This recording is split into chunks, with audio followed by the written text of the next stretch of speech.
Indian Prime Minister Narendra Modi has said that he is proud of India's members of parliament and former diplomats who led a massive and bipartisan global outreach following Operation Sindoor. Modi praised the 59 members of 7 delegations at his official residence in New Delhi on 10 June 2025. He complimented delegation leaders and members for completing a marathon and whirlwind tour of 33 countries, including the European Union headquarters in Brussels, in less than 3 weeks. It was an unparalleled nationalistic effort where otherwise the National Democratic Alliance (NDA) of Modi-led Bharatiya Janata Party (BJP) don't see eye to eye with Indian National Congress-led India Alliance.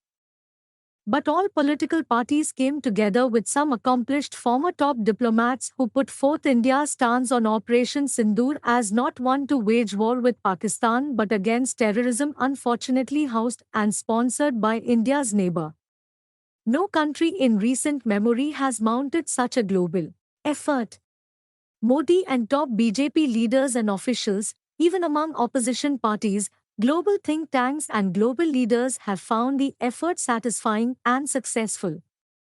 Modi made sure he particularly applauded Congress leader Shashi Tharoor who toured Americas, JDU, S. Sanjay Jha, BJP's Ravi Shankar Prasad and Baidyant Panda, Shiv Sena's Shrikant Shinde, DMK's Kani Mojhi, and NCP, SP, S. Supriya Soon who led the 7 delegations.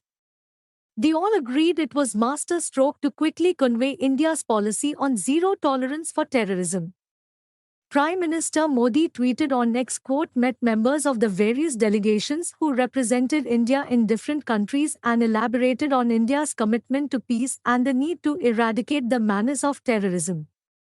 We are all proud of the manner in which they put forward India's voice. End quote. Before meeting Modi, India's External Affairs Minister Dr. S. Jaishankar had met delegations after their return to India.